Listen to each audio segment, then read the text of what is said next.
fuerte aplauso para el doctor Abraham García. Me he movido del podio aquí porque tengo que pasar las diapositivas y las he preparado de una manera un poco ágil, pero para las horas de la tarde, entonces prefiero estar desde este lado más cerca de la computadora.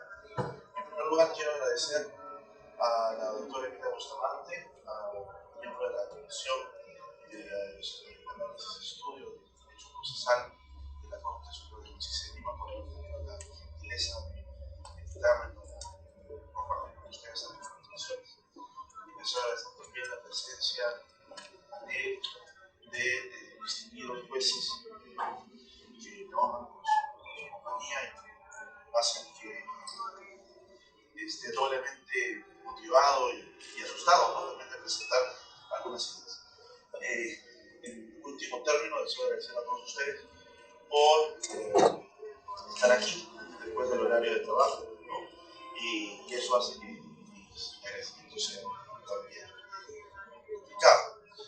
El título de la exposición que tengo pensado o que pensé presentar con la finalidad de quizá promover después algunas ideas es el de las relaciones entre el Poder Judicial y el Tribunal Constitucional. Básicamente a partir de una idea novedosa que va a ser incorporada por el Código Procesal Constitucional, que es la figura del precedente, ¿no? Es ese propósito de la investigación. Entonces, para eso he presentado esta exposición, que espero no sea excesivamente larga, ¿no? Sino será para contar, ¿no? He preparado la exposición de algunos temas vinculados precisamente en tratar de señalar los motivos de esta relación y el diseño constitucional que hace posible un conjunto de fricciones y de temas pendientes por desarrollar en esta relación. La premisa de la que parto y que deseo compartir con ustedes es que, como aprendimos de la justicia norteamericana, el juez, ¿no? el juez son los primeros defensores de la Constitución, ¿no? Yo creo que esa es una idea y una premisa que anima, digamos, esta exposición y que creo que es fundamental, ¿no? La Constitución es defendida en primer término por el juez a través de su ley. Muy brevemente, ¿no? La Constitución, como sabemos, aparece desde el inicio, en la época griega. Está presente también en el Imperio Romano, está presente en la Edad Media. Pero en todos estos escenarios, la Constitución no era obligatoria. Era un código político que solamente reflejaba las relaciones de poder entre las instancias del gobierno. Nada más. No tenía un efecto normativo.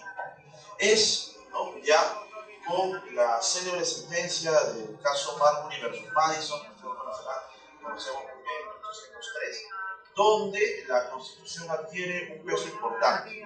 Para el juez Marshall, presidente de la Corte Suprema de Justicia de los Estados Unidos, la Constitución no solamente era un cuerpo político y un código de valores, sino que también era sobre todo una norma jurídica. Y como norma jurídica, ¿qué es? Es obligatorio, es vinculante. Uno no puede eludir su cumplimiento. Y este modelo, ¿no?, supone una nueva mirada respecto de la Constitución, ¿no? Una Constitución según la cual es, además de ser o de tener un contenido político, un contenido de relaciones de poder entre el Estado y un conjunto de valores que busca promover, como igualdad, soberanía popular, democracia, libertades básicas, es también una norma jurídica. Y como norma que es obligatoria. Y eso hace que, como dicen algunos autores, ocurra una suerte de giro copernicano, ¿no? Dicen, en la mirada que se tenía respecto a la Constitución del escenario europeo, porque la Constitución va a venir a ser, ¿no?, un elemento, digamos, importante y obligatorio. La Constitución también, además de las características señaladas, tiene como característica la de ser una proyección de lo que se quiere como sociedad, ¿no? La Constitución entraña un modelo de sociedad, un conjunto de valores que uno estime importantes y que se quiere presentar y plasmar en la sociedad. Y además la Constitución y aquí viene también, digamos, un manejo interpretativo importante, la Constitución está escrita para el pueblo y en ese sentido tiene un lenguaje no necesariamente técnico, sujeto después a una interpretación.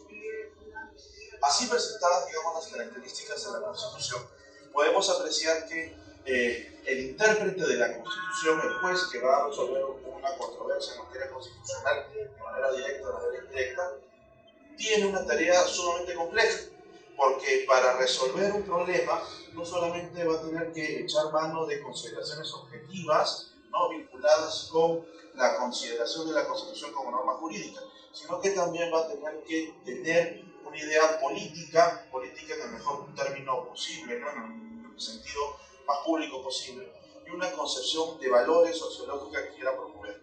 Entonces la mirada del juez defensor de la Constitución es una mirada sumamente compleja, multidimensional, ¿no?, o multinivel, como se suele denominar ahora, ¿no?, porque no solamente va a tener en cuenta estas consideraciones objetivas, sino que también va a tener un contenido político importante. Por eso, ¿no?, como se señala, la Constitución, el Tribunal Constitucional no solamente tiene la tarea o es entendido como una instancia política, sino que el mismo Tribunal Constitucional, cuando se establece su naturaleza, se reconoce como una naturaleza jurídico-política. No porque lo político prevalezca, sino porque la Constitución, en tanto que es un código político, también demanda un conjunto de apreciaciones a tener en cuenta. Brevemente, ustedes pueden apreciar que la Constitución también establece un conjunto de funciones. La que yo quiero destacar aquí es la última, ¿no?, que nos viene del modelo italiano. La Constitución transforma la sociedad, ¿no?, hace que la sociedad sea más democrática. Y eso es lo que deberíamos preguntarnos, digamos, ahora que la Constitución del 93, ¿no?, si bien no tiene un antecedente, un origen democrático, es ya, digamos, legítimamente establecida como tal. Y si es que los postulados de la Constitución del 93 y antes los postulados de la Carta del 79 son elementos que han sido importantes dentro del esquema de la sociedad. Si la sociedad peruana ha crecido en sus valores democráticos, ¿no?, sí, como dicen algunos otros autores como Pablo Lucas Verdú, por ejemplo, ¿no?, existe una suerte de sentimiento constitucional. ¿Cuánto de democrático, de democracia, ¿no?, tiene la población peruana? Sin duda, lamentablemente, esta es una tarea todavía pendiente, ¿no? Y las encuestas de opinión, las encuestas últimas, no dan un contenido muy alentador de esta materia, pero digamos la pretensión, y aquí también la tarea importantísima de un juez, ¿no?, es que al momento de resolver una controversia pueda transformar la sociedad, es decir, pueda hacer que la Constitución, en términos de aplicación en la realidad concreta, haga o torne la sociedad más democrática, más igualitaria o con mayor protección de los derechos fundamentales. Para que el esquema no quede solamente en la declaración, es importante también establecer mecanismos de protección de la Constitución.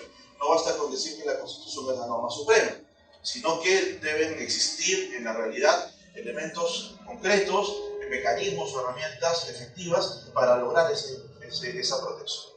En el derecho comparado, como sabemos, tenemos dos esquemas, el modelo difuso y el modelo concentrado. En los escenarios en los cuales hay modelo difuso no hay modelo concentrado y viceversa.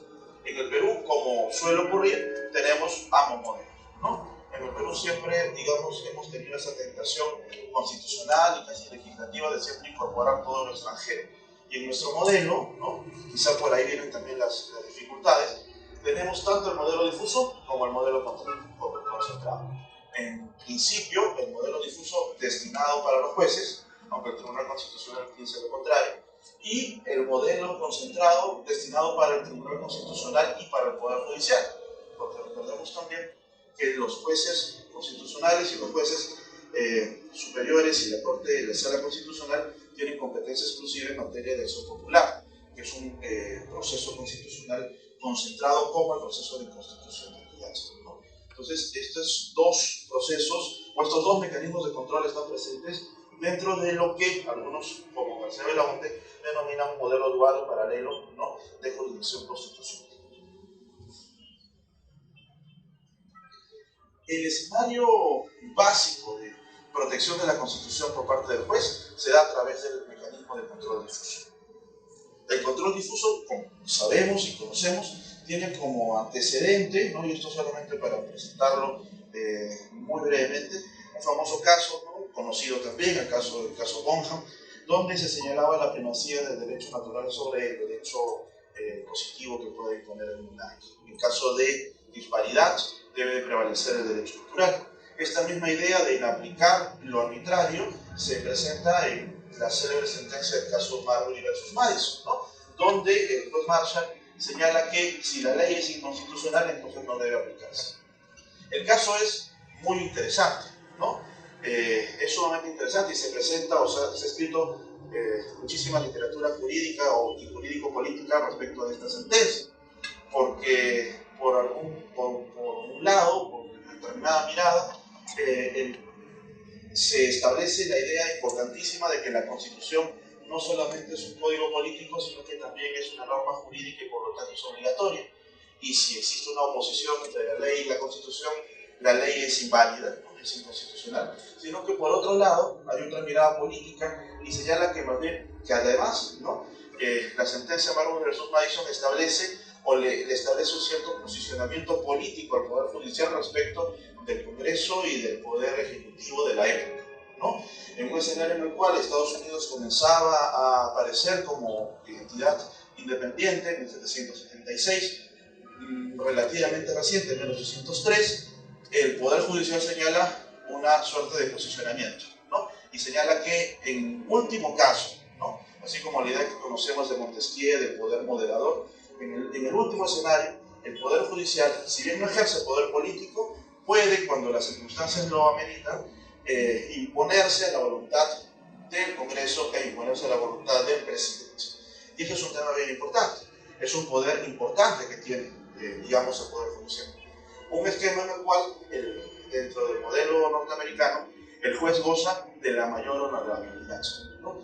Y en este caso, o eso se aprecia, por ejemplo, en el hecho mismo de que quien toma juramento al presidente de los Estados Unidos es el presidente de la Corte Suprema, ¿no?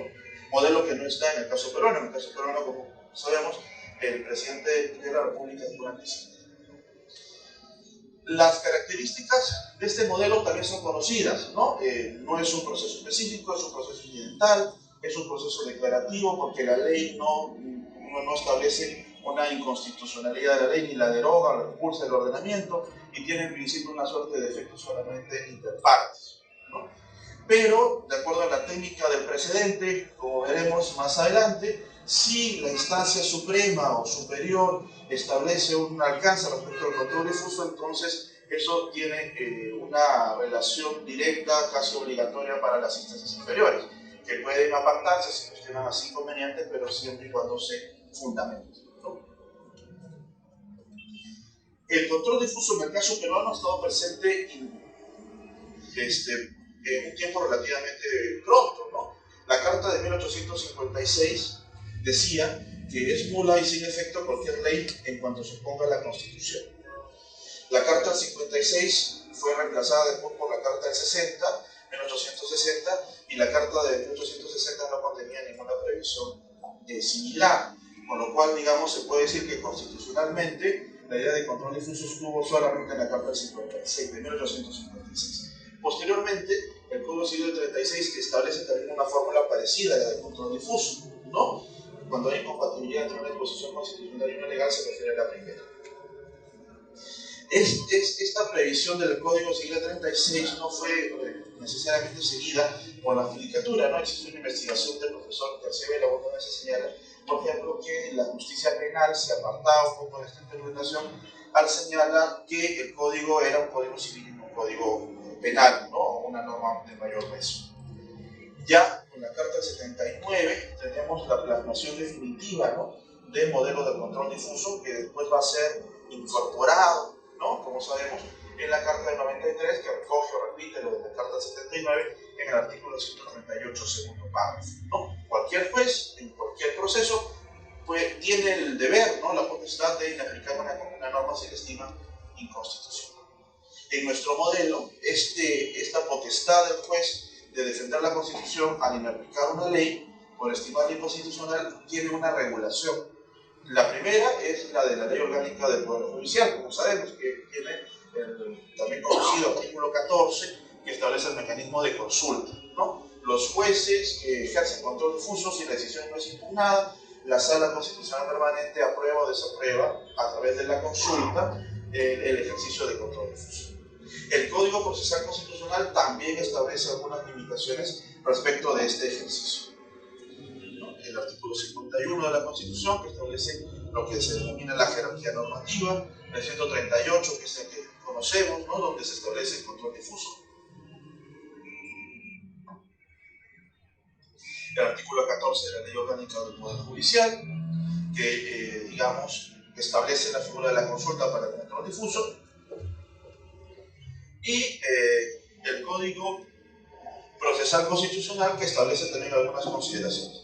En este caso, algunos autores como Francisco Iguren se preguntan, ¿no?, si es que esta competencia que tiene la Corte Suprema en materia de aprobar o desaprobar el ejercicio de control difuso debe mantenerla o debe ser parte del Tribunal Constitucional, ¿no? Es una posición sumamente discutible, ¿no?, porque desde el punto de vista práctico, quien tiene, digamos, la competencia final en materia constitucional es el Tribunal Constitucional, pero desde el punto de vista también efectivo o real e institucional, el Poder Judicial es el llamado a ser el primer defensor de la Constitución. Entonces, quizás sí sea conveniente, por un tema de uniformidad de jurisprudencia, que la Corte Suprema sea la que establezca o tenga, ¿no?, para sí este mecanismo de la consulta, para una suerte de uniformidad de criterio, ¿no? Y la Corte Suprema en materia de consulta tiene también una jurisprudencia bien interesante. En materia, por ejemplo, de reconocimiento del derecho fundamental de identidad del menor, ¿no?, en materia de ADN. Entonces ya tiene todo un desarrollo jurisprudencial sólido respecto de que la famosa presunción pateris est cae, ¿no?, frente a la prueba científica del ADN. Y del otro lado, en materia penal, por ejemplo, la Corte Suprema tiene también una tarea importante respecto de otro artículo famoso también, el 173.3 del Código Penal, respecto de la violación de menor de edad, ¿no?, o la violación a menor de edad. El Tribunal Constitucional después declaró inconstitucional ese artículo y lamentablemente no citó la jurisprudencia larga, ¿no?, y sólida que tenía la Corte Suprema en esa materia. Ya para el Poder Judicial la norma era inconstitucional y lo venía así desarrollando la Corte Suprema. El Tribunal después declaró inconstitucional, ¿no?, lo que ya se sabía. En materia de control difuso, el Código Procesal Constitucional le establece al juez dos exigencias, ¿no? La primera, como sabemos, que es, digamos, característica básica del control difuso, que la norma que tengo que inaplicar sea relevante para resolver la controversia. Digamos que la función del juez no es identificar si las normas son buenas o malas, ¿no?, sino tener que desarrollar o resolver un conflicto sobre la base de una ley, y esta ley es, a criterio del juez, inconstitucional. La ley que yo tengo que, o la ley con la cual se resuelve la controversia, es inconstitucional a criterio del juez, y eso hace que inevitablemente tenga que inaplicarla, ¿no? Esa es la exigencia que establece el Código. Y además establece un criterio de interpretación constitucional, que es el criterio de interpretación conforme. Como sabemos también, que nos viene de la jurisprudencia italiana, ¿no?, toda norma tiene, o todo texto normativo, toda ley puede tener dos dimensiones, ¿no?, la dimensión lingüística, o el que se denomina disposición, y la interpretación, que se denomina norma. Un mismo enunciado lingüístico puede admitir varias interpretaciones. Entonces, es compatible con este modelo que el juez tenga que escoger aquella interpretación, ¿no?, que salve la norma y que no la expulse o que no la inaplique, ¿no? La idea es aplicar el control difuso, ejercer el control difuso solo en último escenario, como último recurso. Una limitación, ¿no? Y aquí comienzan, digamos, algunas fricciones respecto de el escenario entre el Tribunal Constitucional y el Poder Judicial, es que el juez, dice el código, no puede dejar de aplicar una norma cuya constitucionalidad haya sido ya confirmada en un proceso concentrado, ¿no? Si el juez dijo, si el Tribunal Constitucional ya señaló que la ley es constitucional, el juez no podría aplicarla. Esta apreciación, digamos, así de clara, ¿no? Es coherente con un modelo en el cual el Tribunal Constitucional tiene la última palabra. Tiene la última palabra no porque sea jerárquicamente superior, sino porque tiene la competencia final. La Constitución ha dicho que resuelve el problema el Tribunal Constitucional en materia constitucional. Pero esta afirmación, para algunos, ¿no? Incluyéndome, puede admitir dos también miradas de excepción.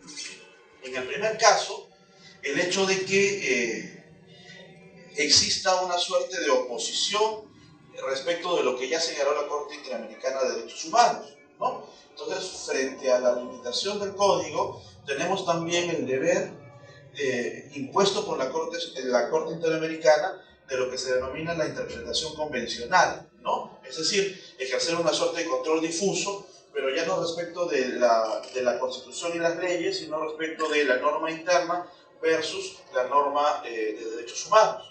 Entonces, la Corte Interamericana de Derechos Humanos ha señalado que es un deber de todo juez latinoamericano ejercer el control de convencionalidad, es decir, inaplicar aquellas normas del derecho interno que son incompatibles con las normas de la Corte Interamericana, ¿no? del Sistema Interamericano de Protección de Derechos Humanos.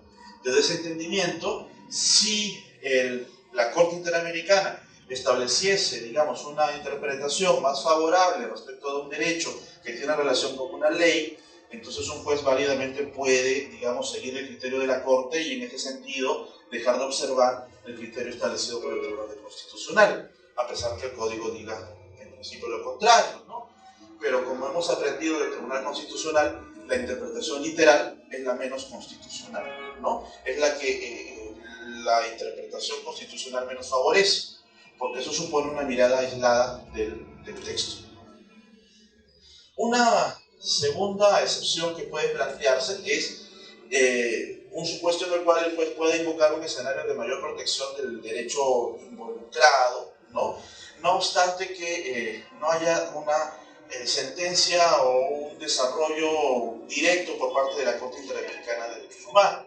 Esto quizás más discutible, ¿no? Digamos, aquí habría que fundamentar o justificar el hecho de que el juez puede ofrecer un panorama mucho más protector, y en tanto que el juez es el defensor de la Constitución, entonces podría excepcionar, ¿no?, este principio y inaplicar una norma que el tribunal haya señalado como válida.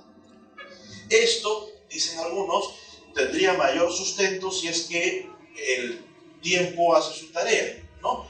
El paso del tiempo. El Tribunal Constitucional puede haber dicho algo en un determinado momento y las circunstancias históricas, sociales, económicas han variado, ¿no? Entonces ya un tribunal creado en 93, instalado en 96, puede tener, digamos, algunas jurisprudencias que merecen cierto allanamiento, ¿no?, o cierta actualización. En ese sentido resultaría compatible invocando, ¿no?, la mayor protección de los derechos fundamentales. Sin duda es discutible porque supone, digamos, una inaplicación del Código Procesal Constitucional, pero esta inaplicación en todo caso estaría amparada en la propia Constitución, donde señala que cualquier juez en cualquier proceso puede ejercer el control difuso. Del Código, respecto del control difuso, tenemos una regulación también importante, ¿no? El artículo 3 regula el control difuso en temas de procesos de amparo, por ejemplo. La ley que regula el proceso contencioso administrativo tiene también de manera específica, ¿no?, una apreciación sobre el control difuso. No sé si redundante o no, porque ya la Constitución lo establece. Y en términos de tribunales administrativos estatales, por ejemplo, ¿no?, el Tribunal de la CONASEP también establece como potestad el ejercicio del control difuso. Esto, en el caso peruano, muy brevemente también, ha dado pie a que a partir de la jurisprudencia del Tribunal Constitucional se sostenga si es que la atribución del control difuso es jurisdiccional de manera exclusiva o no.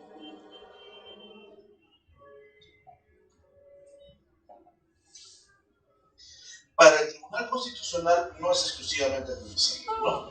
Tenemos un primer caso, el caso que les costó el puesto a los 3 magistrados del Tribunal Constitucional en el año 97, que hicieron control difuso en un proceso de inconstitucionalidad y declararon inaplicable al caso concreto la reelección, ¿no?, del presidente Fujimori, o la interpretación auténtica del artículo 102 de la Constitución. En este primer caso, y a partir de este caso, se ha sostenido que no solo los jueces, sino también los magistrados ejercen control difuso. Respecto de la administración pública, el tribunal tiene un parecer de idas y venidas, ¿no? Porque recordarán ustedes el precedente Salazar-Yarlenque, que establece que la administración pública puede ejercer control difuso, y después una sentencia posterior donde se deroga ese precedente. Respecto del arbitraje, también se ha señalado, ¿no?, que existe la posibilidad y la obligación, ¿no?, de que los árbitros deban ejercer control difuso. Y eso, por ejemplo, en materia laboral es sumamente interesante, porque se da el caso de que vía arbitrajes laborales se terminan excepcionando normas, por ejemplo, del presupuesto, ¿no?, de la Ley General del Presupuesto, que supuestamente no podría ser inaplicada, ¿no? Entonces ha habido también todo un desarrollo allí interesante. Respecto de los ciudadanos, queda la pregunta, porque si ustedes se acordarán del caso Salazar-Yarlenque, el tribunal utiliza como argumentación para conceder a que los tribunales administrativos ejerzan control difuso el hecho de decir que todos los peruanos tenemos el deber de defender la Constitución. Los tribunales administrativos están formados por peruanos, por lo tanto, los tribunales tienen el deber de defender la Constitución. Digamos, un silogismo un poco poco precario, ¿no?, de logicidad, pero está presente en la sentencia. Y si es así, entonces cualquier ciudadano podría también ejercer control difuso, si digamos a ese extremo, ¿no? Es importante quizá recordar lo que dice el profesor Luis Castillo Córdoba, el que todos tengamos el deber de defender la Constitución no significa que todos tengamos las herramientas para eso, ¿no? Las herramientas están concedidas por la Constitución a las instancias competentes, Tribunal Constitucional y Poder Judicial. Además, respecto del control difuso, el tribunal tiene también una mirada al escenario privado, ¿no?, y ha dicho que cabe también el control difuso de normas privadas. Esta es la famosa sentencia Salazar-Yarlenque, ¿no?, que la conocemos, y la sentencia recaída después del año 2012, que la deja sin efecto.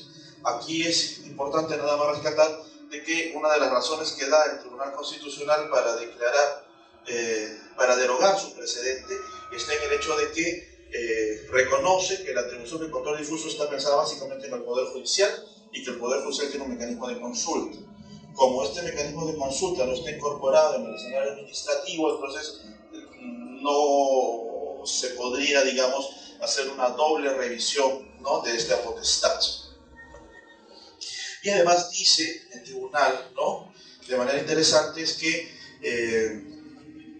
el que exista la posibilidad de que los tribunales administrativos ejerzan control difuso puede lesionar, ¿no?, el principio de separación de poderes y el sistema dual o paralelo de jurisdicción constitucional, que ha reservado al Poder Judicial y al Tribunal Constitucional esa tarea, ¿no? Es importante, digamos, observar este punto. Paralelo a lo primero, que era la mirada, digamos, del juez como defensor de la Constitución, básicamente a través del mecanismo de control difuso, el tema que también nos convoca es ver cómo esa tarea se presenta dentro de la figura o la propuesta que plantea el Código Procesal Constitucional de incorporar la figura del precedente, ¿no?, o precedente constitucional. El Tribunal Constitucional, sabemos, respecto de sus sentencias o resoluciones, tiene tres posibilidades de productos, ¿no? El primer caso, una sentencia que declara inconstitucional la ley, por lo tanto la ley sale del ordenamiento. En segundo lugar, una sentencia que establece un precedente constitucional. Y en tercero, una sentencia que reconoce la existencia de la jurisprudencia constitucional o de la doctrina constitucional. Se ha discutido bastante respecto de establecer o tratar de llegar a conocer la naturaleza distinta, si existe, entre precedente y jurisprudencia. Porque para el Tribunal Constitucional, declaración de inconstitucionalidad, precedente y jurisprudencia son igualmente obligatorias para los jueces, ¿no? Digamos que los títulos poco importan porque son igualmente obligatorios. Un juez no puede oponerse, ¿no?, al precedente y no puede oponerse a la jurisprudencia. Esa es una línea. Otra línea de algunos magistrados o ya ex magistrados señalaban que quizá la diferencia entre precedente y jurisprudencia estaba en que el precedente es obligatorio para todos los jueces y la jurisprudencia es obligatoria para los jueces constitucionales o los jueces que resuelven procesos constitucionales. Al final, ¿no?, la regulación o el desarrollo jurisprudencial que ha tenido el Tribunal Constitucional respecto a esta materia no ha sido, digamos, la más conveniente, ¿no? Ahora bien, esto puede mirarse, y quizá por ahí podría clarificarse un poco el tema, viendo al Perú, ¿no?, desde el derecho comparado. Y en el derecho comparado, en lo vinculado, relacionado con el Perú, tenemos básicamente dos opciones, ¿no? O derecho civil o derecho inglés o common law. Tendencias que actualmente están como acercándose, ¿no? Digamos que es una línea de tendencia en la actualidad que el derecho civil tienda más bien ahora a una mayor participación y creatividad por parte del juez, y en el caso del common law se tiende más bien a una suerte de mayor regulación, ¿no?, normativa. Suelen estos dos panoramas o estos dos horizontes están, digamos, en comunicación. En el caso del derecho civil, que es el que nosotros hemos tenido tradicionalmente, la jurisprudencia se ha entendido, como sabemos, como aquellos pronunciamientos reiterados, ¿no?, sobre determinado sentido. Y en ese caso, lo previsto respecto del Código Procesal Constitucional en materia de jurisprudencia constitucional sería, ¿no?, aquello vinculado con nuestra tradición histórica del derecho civil, en el cual los jueces van fijando algunos criterios en tanto se repiten en sus sentencias. Y la repetición sostenida de determinadas materias en dos o más sentencias formaría lo que es jurisprudencia.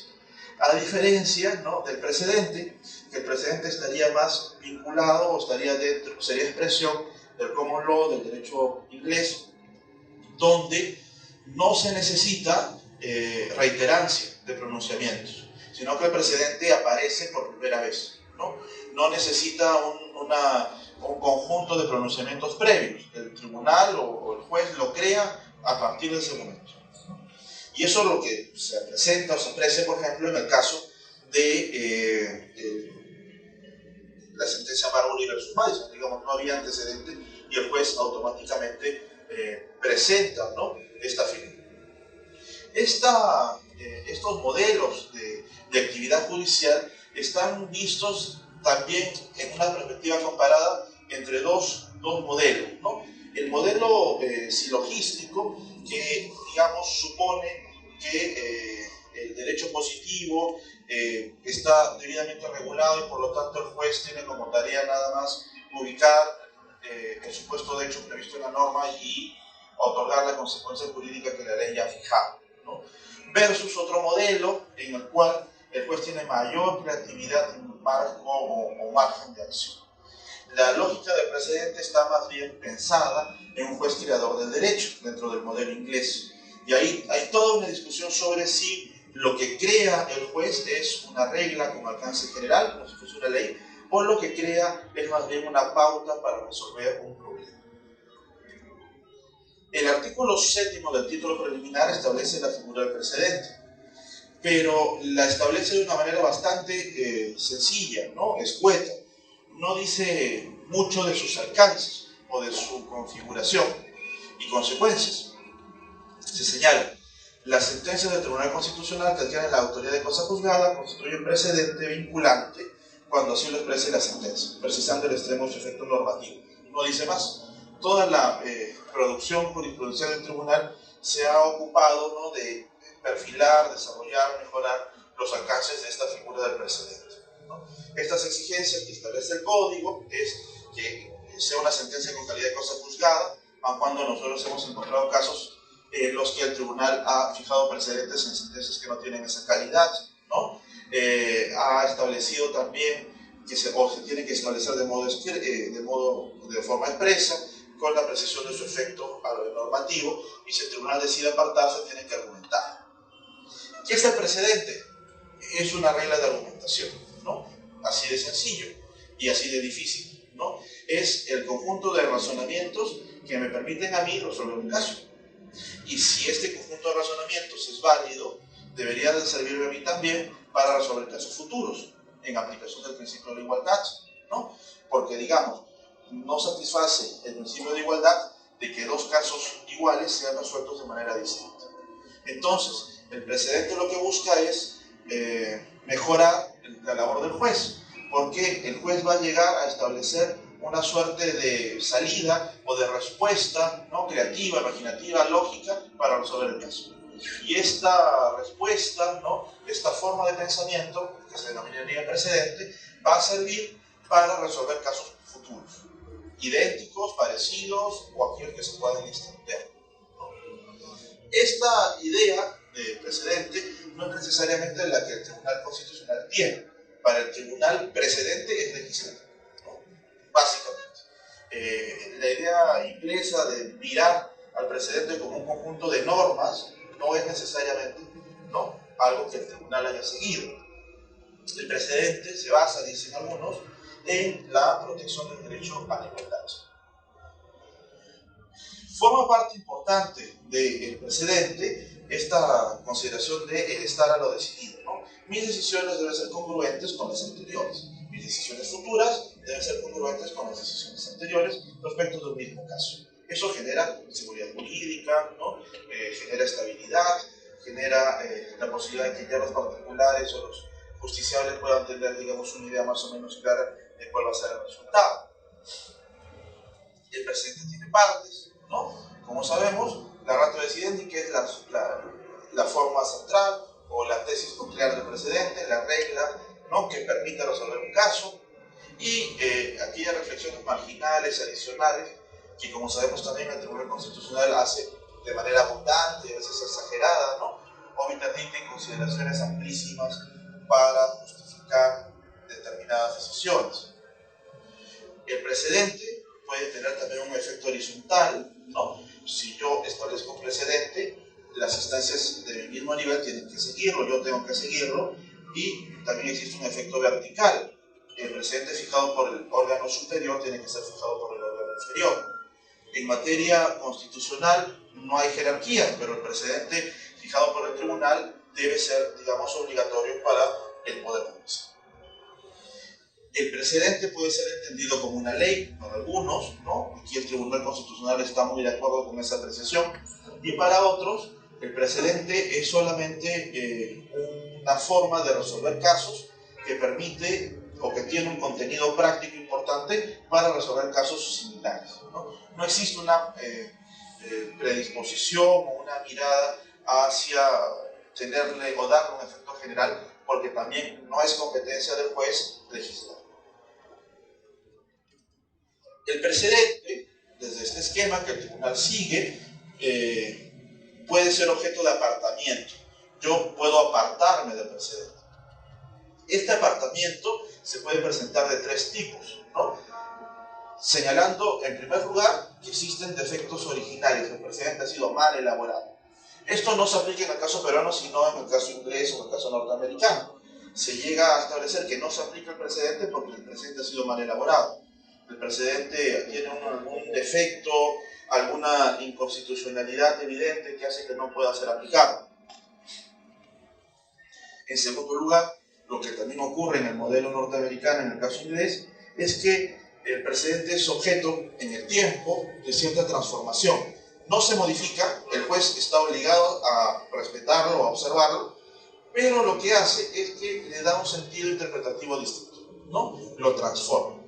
Supuestamente lo aplica, pero en un sentido distinto. Lo que sí existe en el caso peruano es la derogación, que el tribunal también ha desarrollado bastante. Derogación, revocación, overruling, ¿no? Que es el cambio de un precedente. En el caso peruano, deroga el precedente del Tribunal Constitucional, ¿no? Tenemos una derogación vertical, porque solamente el tribunal es el único autorizado para derogar sus propios precedentes.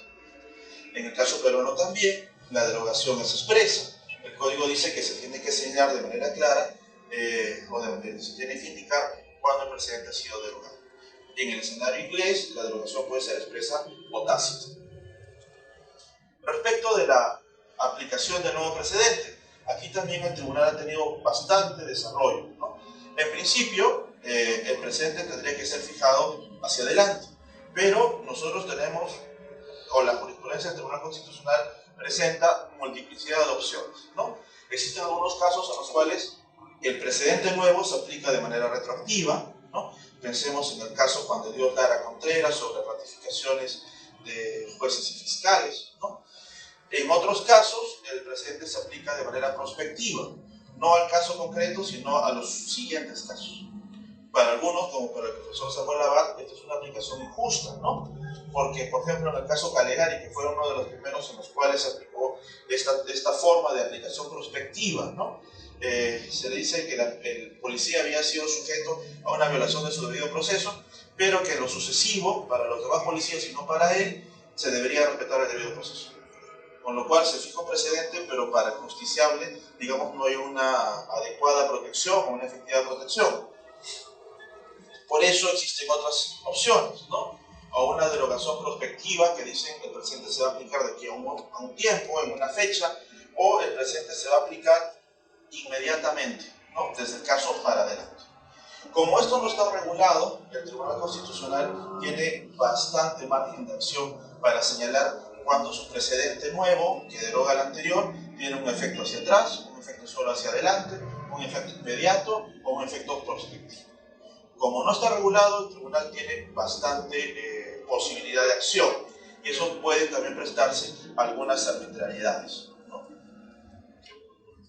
Yendo ya a la relación del precedente con el juez, ¿qué se puede hacer en el caso del derecho comparado respecto de un precedente? Respecto al precedente, en el derecho comparado, el juez puede fijarlo, el juez puede aplicarlo, seguirlo, y el juez puede distinguirlo. Distinguirlo para transformarlo o distinguirlo para revocarlo. Existen esas opciones. En ese mismo escenario del derecho comparado, digamos, hay tres criterios. Si los pleitos o los litigios son similares, entonces el precedente tiene que ser aplicado. Si los litigios son más o menos similares, tendrían que ser aplicados extensivamente, ¿no? Se tendría que aplicar en la medida posible. Es decir, se tendrían que establecer o aplicar los alcances del precedente hacia casos más o menos similares. Pero, si los casos son distintos, no se puede aplicar. Entonces ocurre la técnica de la distinción, ¿no? O el distinguish. No se aplica la regla, se crea una nueva, pero no es que el juez esté inobservando o desacatando el precedente fijado por el Tribunal Constitucional, sino está señalando que mi caso es diferente. La regla general señala un precedente debe ser seguido, ¿no? Y ahí está la fuerza de la instancia superior o del Tribunal Constitucional, salvo que pueda ser distinguido. Ahí está la fuerza del Poder Judicial o de cada juez, ¿no? Porque es una lucha a veces de fuerzas. Entonces tenemos una regla general y una posibilidad, ¿no?, de distinción. En otras palabras, la distinción supone, ¿no?, que el juez pueda demostrar que existen razones de hecho, circunstancias fácticas, que hacen que el caso no pueda ser similar al caso que el tribunal utilizó para fijar el precedente. no es una discusión sobre el razonamiento jurídico o la argumentación jurídica que sustenta el precedente. El juez, digamos, no puede cuestionar la argumentación jurídica del Tribunal Constitucional porque es, de acuerdo a la Constitución, el que tiene competencia. Pero lo que puede hacer el juez es decir, mi caso es sustancialmente diferente por algunas situaciones de hecho y por lo tanto yo no puedo aplicar el precedente. ¿Esto qué supone? Supone una idea también detrás. El precedente es fruto del caso.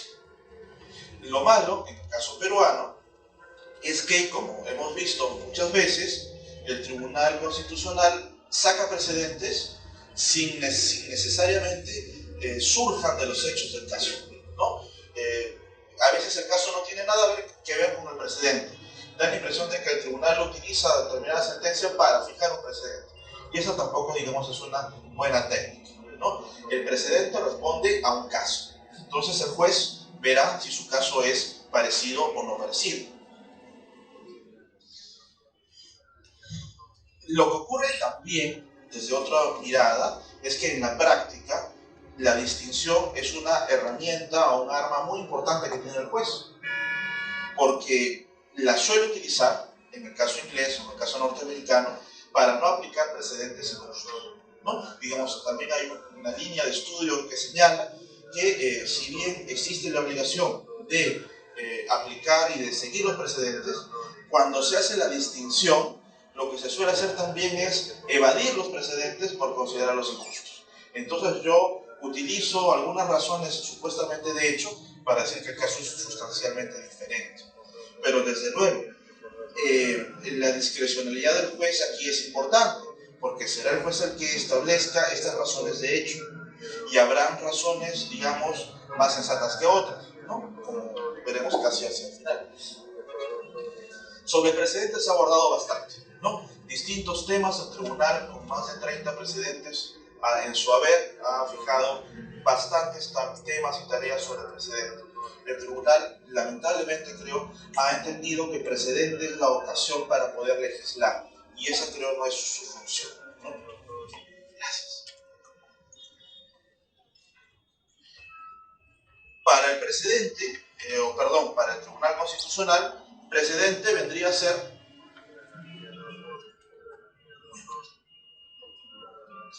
estoy hablando mucho del agua, bienvenido. Para el Tribunal Constitucional, ya estoy por terminar.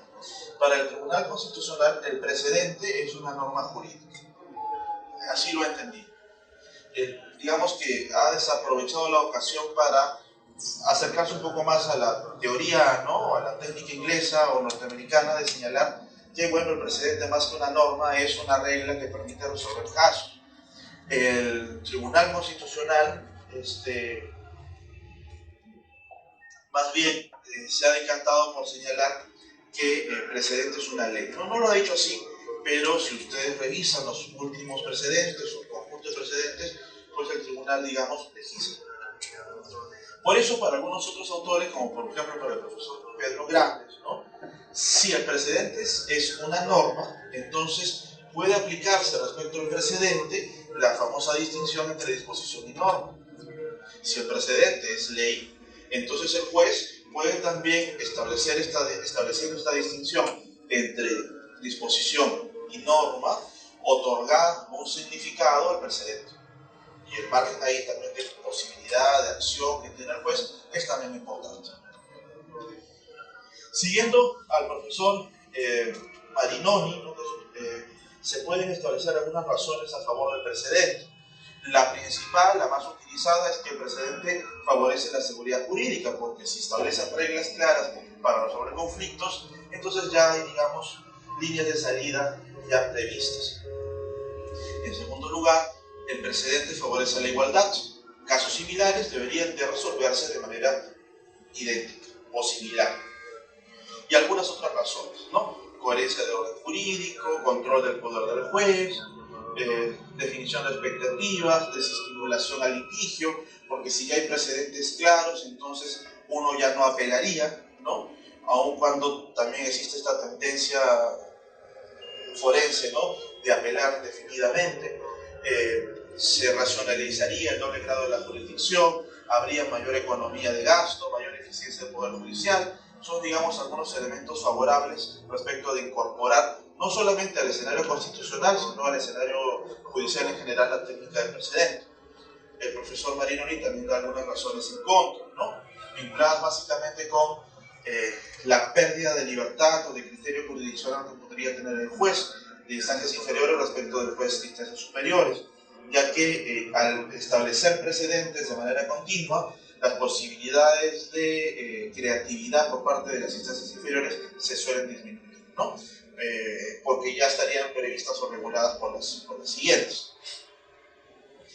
Esto, digamos, entre comillas, lo dice el mismo autor, ¿no? Porque dentro de la técnica del precedente cabe también la distinción, o cabe también las formas de apartarse. Respecto de la doctrina, como hemos visto, está también presente a través del artículo 6. Los jueces, cuando ejercen control difuso, también tienen la obligación, ¿no?, de interpretar y aplicar las normas de acuerdo a lo que el tribunal ha señalado. Esto casi de manera obligatoria. Finalmente, ¿no?, digamos, presentado, digamos, el modelo de lo que la Constitución demanda, que es una norma compleja, con muchas dimensiones por satisfacer al momento de interpretarla.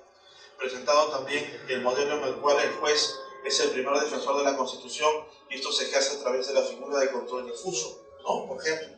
Y presentado el modelo, la figura del precedente que ha sido incorporado a nuestro esquema a través del Código Procesal Constitucional. ¿Cuáles deberían ser, en principio, algunos criterios a tomar en cuenta para establecer unas adecuadas relaciones entre el Poder Judicial y el Tribunal Constitucional a la luz de estas técnicas? Recordemos que todos interpretamos la Constitución, pero existen intérpretes vinculantes. Y estos, de acuerdo a la Constitución, son los que están previstos en la diapositiva. El Tribunal Constitucional, los jueces al momento de resolver conflictos, el Congreso al momento de dictar leyes, igual el gobierno al momento de dictarlas, el Jurado de Elecciones, el Consejo Nacional de la Magistratura también al momento de ejercer sus competencias. Todas las opciones, ¿no?, salvo la del tribunal, son sometidas o sujetas a control final por parte del Tribunal Constitucional de manera de presentarse algunos procesos constitucionales. Respecto de las relaciones, conocida también por nosotros el conflicto de competencias entre Mincetur y Poder Judicial sobre casinos y tragamonedas. Y en esa sentencia el tribunal señalaba de manera muy interdicta, ¿no?, que existía una suerte de jerarquía o subordinación respecto de la justicia del Tribunal Constitucional sobre la justicia ordinaria, ¿no? Esa no es una mirada correcta. Después el tribunal, digamos, se corrigió, ¿no? No existe, en términos del Poder Judicial y Tribunal Constitucional, relación jerárquica o de subordinación. Como sabemos, tanto el Poder Judicial como el Tribunal Constitucional son organismos constitucionalmente autónomos. Entonces, no cabe consideraciones de jerarquía o de subordinación. En ese sentido, el criterio llamado a resolver no es el de la jerarquía, sino el de la competencia, ¿no? Y en términos de competencia, y eso no significa que el tribunal esté por encima de los demás, en términos de competencia, la Constitución ha señalado que quien tiene la competencia final en materia constitucional es el Tribunal Constitucional.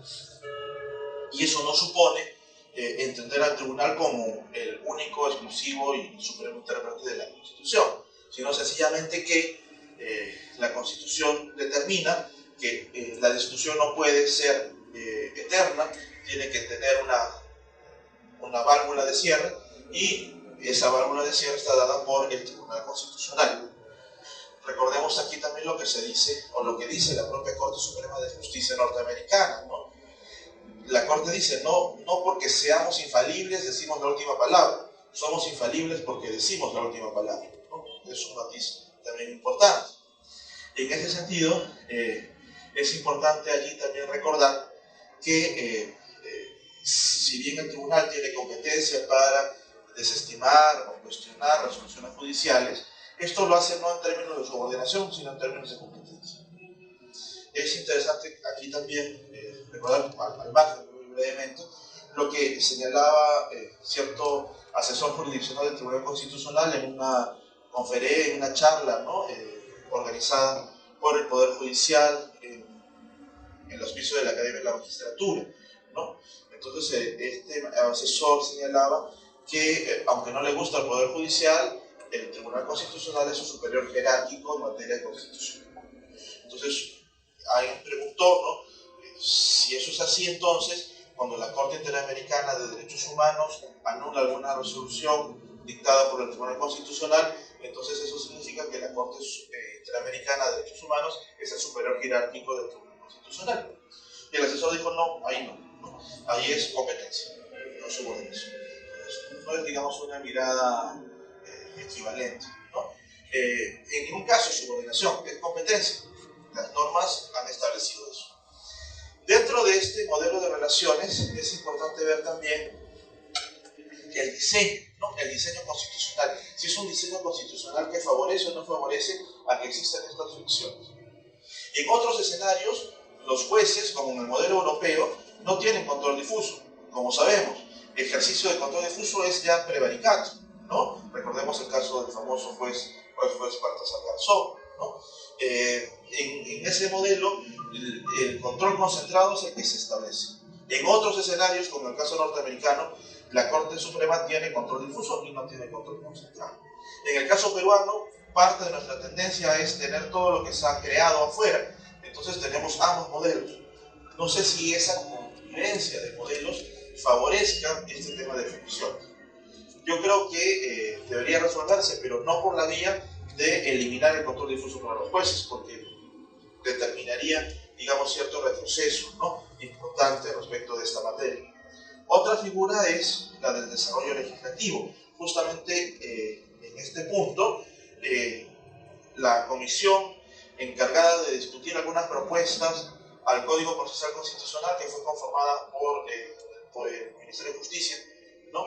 Y en el cual tuve ocasión de participar en representación del Poder Judicial, cuando pertenecía al Poder Judicial, señaló que debería de fijarse con mayor precisión el tema de la doctrina jurisprudencial y del precedente. Y se puede ver allí, ¿no? La propuesta del Ministerio de Justicia decía algo que me parece que podría ayudar a resolver la naturaleza un poco compleja o implicada de jurisprudencia y precedente. Dice allí, las sentencias del Pleno del Tribunal Constitucional constituyen precedente vinculante cuando así lo exprese la sentencia, debiendo precisarse en la parte resolutiva la regla jurídica vinculante. Esta es una apreciación importante porque ya el código dice regla jurídica, ya no dice ley, ¿no? Ya no dice nada, como lo dice ahora el código, sino dice regla jurídica. Es decir, volver a la idea original de lo que es un precedente. Y los efectos de su aplicación en el tiempo, para que, digamos, el Tribunal Constitucional pueda señalar si es overruling, no es overruling, retroactivo o no, y explicar por qué. La regla jurídica dice que la propuesta debe derivar de los hechos materia de la controversia. Los hechos del caso son los que originan la regla que va a ser precedente. El Tribunal Constitucional entonces no podría emitir precedentes de manera gratuita, sino que tienen que tener vinculación con los hechos del caso. En segundo lugar dice, para establecer precedente, el tribunal requiere como mínimo 5 votos. Esta también es una precisión importante porque ahora no está regulado. Y para apartarse del precedente se requiere la misma cantidad. Y en el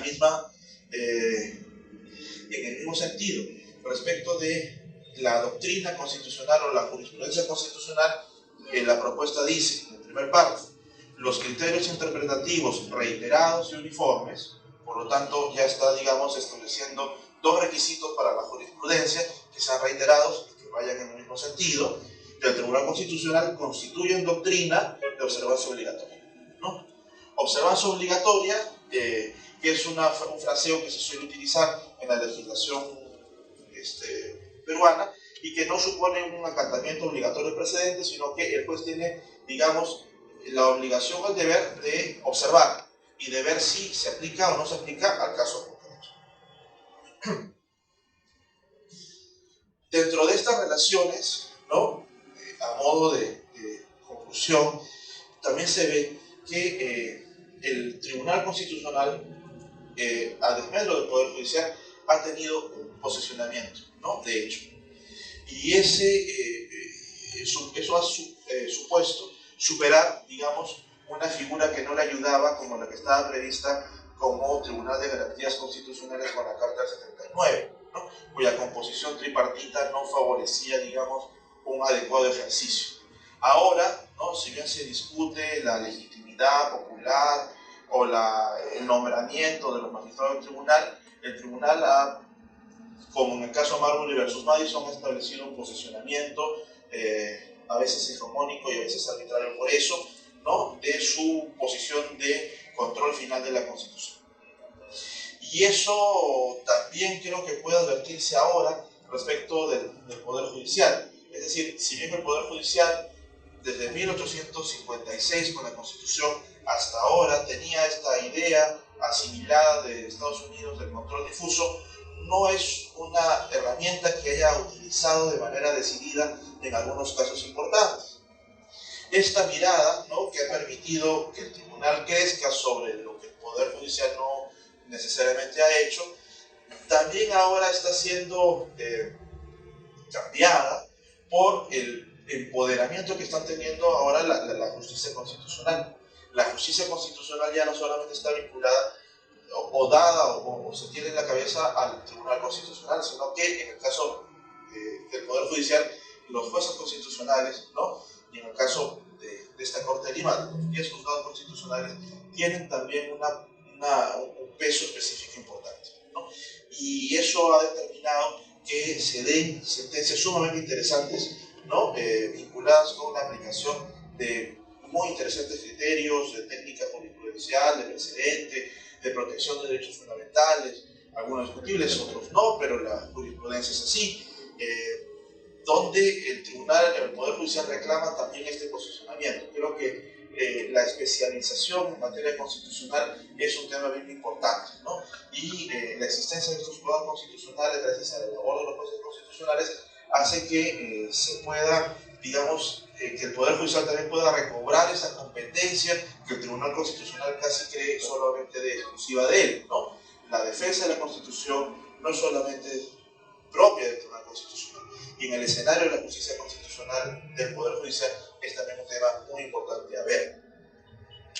La técnica del precedente, sin duda, vista en términos negativos, podría incluir o significar alguna restricción por parte de la labor interpretativa o del criterio jurisdiccional de los magistrados, ¿no? Si se entiende que los precedentes son normas legales y que se legisla, entonces el margen de acción, de interpretación, es bastante más discutido. Pero frente a esa postura, ¿no? La posibilidad que tiene la opción de la distinción es bien interesante, ¿no? Porque la distinción vendría a ser el contrapeso que tiene la justicia, ¿no? O el Poder Judicial para cuestionar aquellos precedentes que el Tribunal Constitucional ha emitido sin el mayor consenso o que terminan siendo injustos, como dice el modelo inglés. La técnica del precedente, dicen algunos autores como la profesora Iturralde, se basa en que el precedente es más fuerte cuando hay cierta unanimidad y consenso, ¿no? Los precedentes débiles, aquellos que han sido adoptados por una mayoría simple, están sujetos a una vida muy corta, ¿no? Pensemos en varios precedentes que el tribunal sacó, como el Salazar-Yarrenque, ¿no? O el recurso de agravio a favor del precedente, que fue un precedente inconstitucional también, ¿no? Porque estableció una competencia que la Constitución no le había dado al Tribunal Constitucional. Estos precedentes fueron después desestimados, ¿no? Fácilmente porque no gozaban de esa fortaleza. Entonces, el precedente también debe ser fruto del consenso. El precedente tiene que tener un necesario sustento para que pueda ser fuerte. Si eso no se da así, entonces la técnica de la distinción es un instrumento, una herramienta importante que se puede utilizar para cuestionar aquellos precedentes. Sin duda, la distinción es una herramienta muy eficiente y también altamente riesgosa, porque supone evadir, ¿no?, de las consecuencias jurídicas aquello dispuesto por el Tribunal Constitucional como precedente, por lo que debe ser utilizada, como todo, de manera razonable, ¿no?, de manera prudente, pero dentro de la lógica de pesos y contrapesos que nos vienen desde Montesquieu, ¿no?, que el Tribunal Constitucional pueda tener última palabra y fijar precedentes, supone también la posibilidad, creo yo, de que la justicia ordinaria pueda, a través de la distinción, tener también un elemento importante. Elemento que significará, ¿no?, o que requerirá la argumentación de señalar que mis casos son diferentes para justificar el que yo no pueda aplicar un precedente. Desde luego, no se podría contraargumentar por razones jurídicas las razones del precedente, pero sí yo puedo decir que el caso es diferente por alguna razón.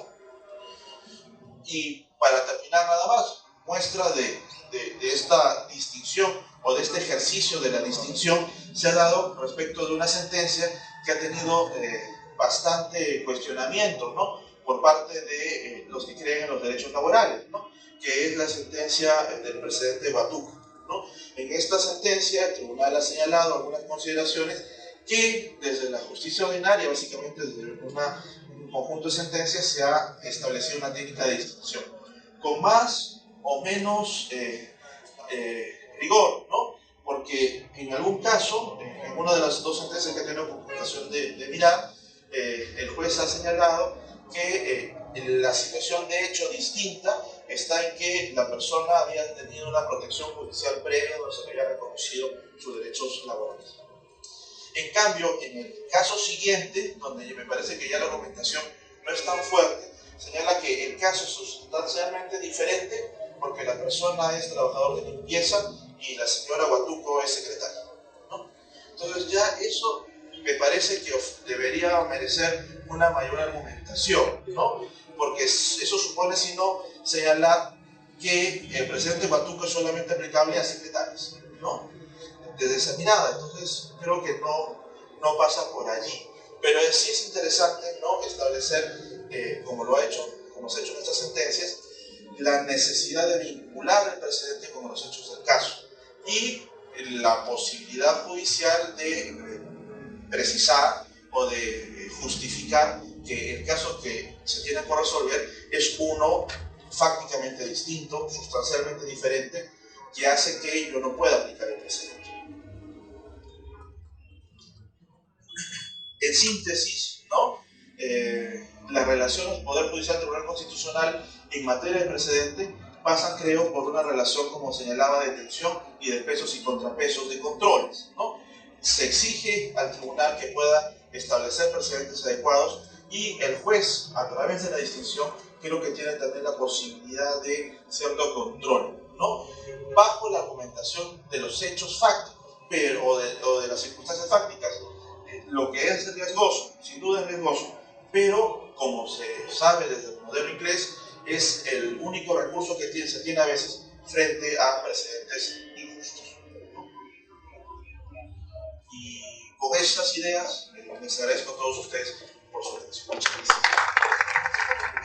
A nombre del doctor José Antonio Neira Flores, presidente de la Comisión de Estudio y Análisis del Derecho Procesal de la Corte Superior de Justicia de Lima, me permito agradecer al doctor Abraham García Chávez por su excelente disertación. Y ahora pasamos nosotros a la rueda de panel. Tal como hemos anunciado, ¿no?, vamos a empezar en la primera ronda con la doctora Malvina Saldaña Villavicencio, magistrada titular del 7º Juzgado Constitucional de nuestra Corte. Muchas gracias, doctora. Buenas tardes o buenas noches. Primero quiero agradecer a la doctora Bustamante por la invitación que me ha hecho para presentarme aquí en este panel. Y justamente hablando del presidente Watuco, que es el presidente pues, que está siendo cotidianamente cuestionado en estos últimos tiempos, y respecto de lo que significa la relación entre el Tribunal Constitucional y los precedentes vinculantes, tengo algunas interrogantes al respecto, algunos comentarios. Como usted bien lo decía, los precedentes están establecidos para brindar seguridad jurídica. Pero creo que en este precedente Huatunco hay algunos elementos que quizás son cuestionables en ese sentido. El principio de seguridad jurídica significa la predictibilidad de las conductas de los poderes públicos frente a los supuestos previamente determinados por el derecho. Es la garantía que informa a todo el ordenamiento jurídico y que convalida la interdicción de la arbitrariedad. La seguridad jurídica supone la expectativa razonablemente fundada del ciudadano en cuál ha de ser la actuación del poder en la aplicación del derecho. Es decir, el justiciable tiene derecho a confiar que los jueces y tribunales, incluido el Tribunal Constitucional, respetarán los criterios y las reglas emanadas del precedente constitucional vinculante en los casos futuros en el que amerite su uso. Sin embargo, hay un aspecto que hay que contemplar en este tema, ¿no? De la seguridad jurídica, o mejor dicho, otro aspecto también de lo que significan los precedentes vinculantes y la seguridad jurídica. Es lo que se llama el efecto perpetuador de las reglas originales del proceso hasta la culminación de la causa. Es decir, no basta que sea posible predecir la actuación del juzgador en función de los precedentes actuales, sino también es necesario tener la seguridad que la actuación del órgano que imparte justicia se mantendrá en el sentido de dichos criterios a pesar que la jurisprudencia cambie durante el juicio.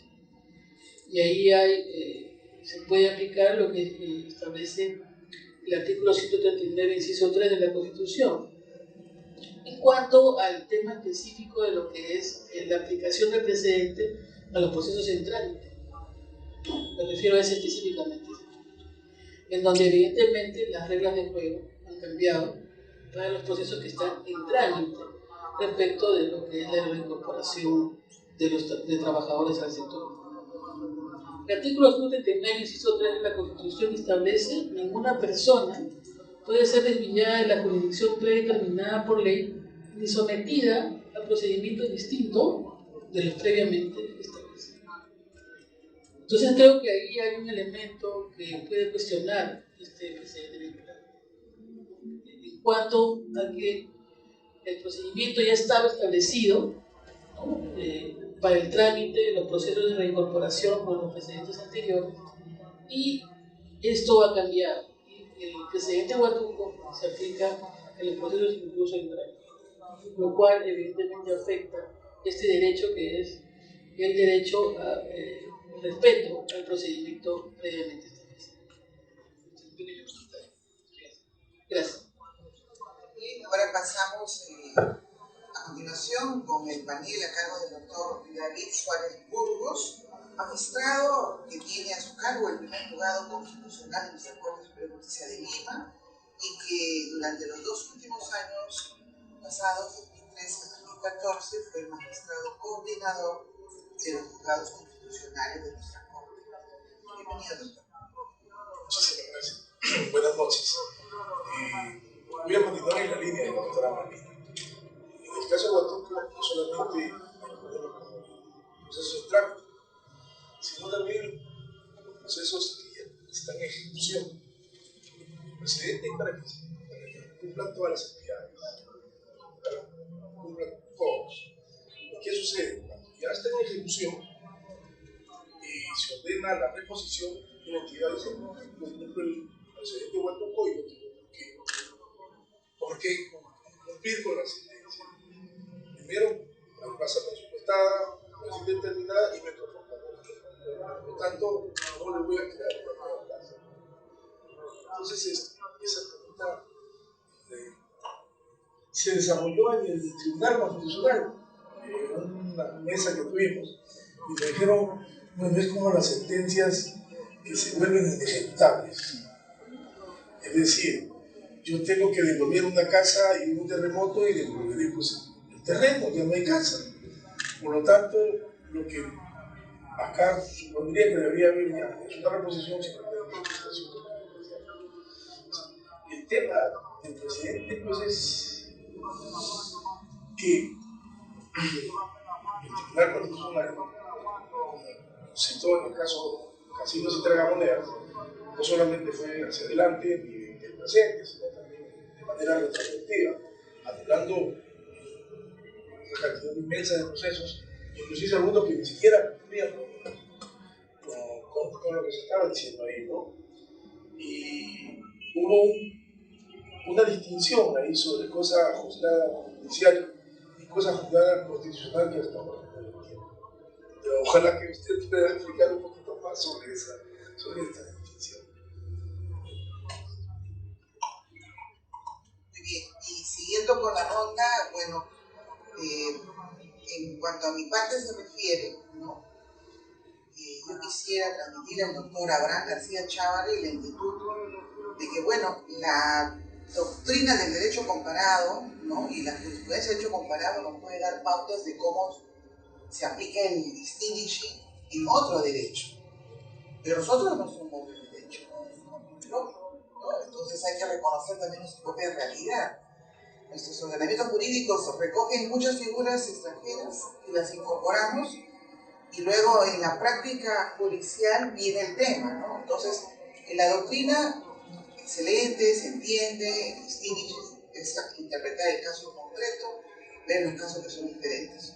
Pero ya el solo hecho de que usted nos está citando un par de sentencias laborales que a raíz del caso Huatuco están interpretando y aplicando el distinguishing con unas peculiaridades formas de calificación, nos revela de que, bueno, pues acá hay problemas para ajustar esa teoría a nuestra realidad. Entonces, sí me interesaría a mí, como parte de esta conferencia magistral que a su cargo el doctor Abraham, que nos pudiera dar, ¿no?, esas connotaciones que son necesarias para poder tener una pauta de que no vayamos nosotros a incurrir en un exceso, ¿no? Distinguishing, distinguir. Entonces, como este caso no es igual a la señora Huatuco nuestra demandante de nuestro caso no es Huatuco, entonces no es igual. No, entonces tenemos que buscar parámetros objetivos, ¿no? Y bueno, pues como estudioso de derecho constitucional, le tomamos la palabra, ¿no?, de que nos dé esos parámetros objetivos que nos permitan identificar, a ver, cómo podemos empezar, si es que cabe el término. Porque de acuerdo al Código Procesal Constitucional, como ya usted lo ha señalado, el precedente vinculante constitucional tiene fuerza normativa, ¿no? Y esta fuerza normativa es muy imperativa sobre todo los jueces, y no solo los jueces constitucionales, sino también todos los jueces a nivel de todos los órganos e instancias inferiores al Tribunal Constitucional, de que es materia inclusive de un cuestionamiento funcional, ¿no? Bueno, un cuestionamiento funcional a medida que un magistrado no respete un precedente, se aparte inmotivadamente de que esto puede ser motivo de una evaluación de inconducta funcional e inclusive de una atribución de falta de motivación grave como causa, ¿no?, de una sanción de destitución o magistrado. Entonces, también no es una apertura para que cualquier magistrado diga, bueno, voy a aplicar distinguishing, comienzo a ver qué manera puedo aplicarlo, ¿no?, sino hay que hacerlo también con responsabilidad. Ahora, lo segundo, ya que es algo muy accesorio, los precedentes, bueno, no han tenido en nuestro país mucho de precedente en sí, ¿no? Por ejemplo, el caso Anicama, que conversaba hace un momento con el doctor Ángel Romero, como pauta de precedente para un poco clasificar qué causas pensionarias deben subir al tribunal y qué causas no, se puso una pauta del derecho mínimo pensionario afectado. Y esto no era pues una finalidad de crear una norma para aplicar, era una forma de decir, bueno, miren acá, no todos queremos que suba al tribunal, ya nos hemos convertido en una suprainstancia, así que queremos limitar. Entonces, eso está bien, es adecuado, un precedente de ordenar la carga procesal que debe subir al tribunal. No se está subyacentemente dejando de lado por la carga algunos temas que normativamente deberían darle importancia al Tribunal Constitucional, ¿no? Ese es un segundo tema que la verdad me interesa conocer su parecer. Muchas gracias, doctora Abraham, y le paso ahora con el doctor Ángel Romero Díaz. presidente de la primera sala contenciosa administrativa, expresidente de la Corte Superior de Justicia de Lima, quien nos acompaña en este panel.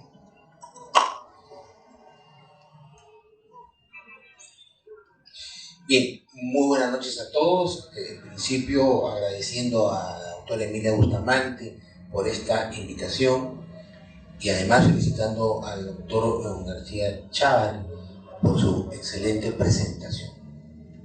Efectivamente, el tema de fricciones entre el Poder Judicial y el Tribunal Constitucional sobre el texto de aplicar o no los precedentes vinculantes ha tenido ciertas escaramuzas a nivel del Poder Judicial.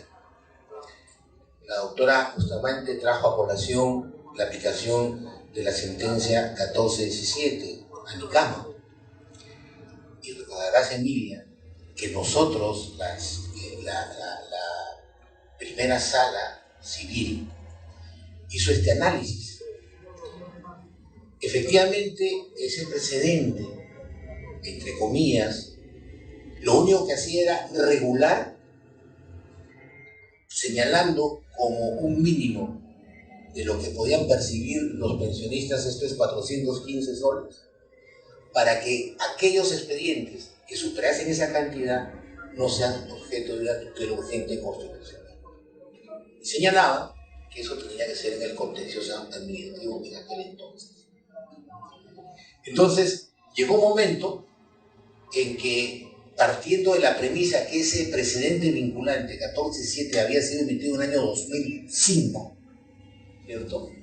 En el año 2011, nosotros dijimos, si el argumento central del Tribunal Constitucional señala que con los 415 soles se salvaguardaba la dignidad de la persona humana porque se hacía el mínimo necesario para poder supervivir, nosotros argumentamos lo siguiente. Han pasado cerca de 5 años y esos 415 soles, por el transcurso del tiempo, ya no satisfacía las necesidades mínimas, de alimentación, de vestido, de vivienda, etc. Y nosotros, si bien es cierto, no nos apartamos de la argumentación central que se refería dinero, salvaguarda. En el año 2005, las necesidades mínimas. Perfecto, muy bien. Declaramos nula un auto admisorio emitido por el juez especializado que había dicho, como quiera que se trata de un pensionista que ganaba, no recuerdo, 500 soles, ¿cierto? Por consiguiente, esto está fuera de los alcances de tutela urgente vía proceso de amparo. Entonces dijimos, no. Ha transcurrido tanto tiempo que el transcurso del tiempo señala que ya esos 415 no pueden en el año 2011 salvaguardar las necesidades mínimas de una persona. Y nosotros nos apartamos en ese rubro.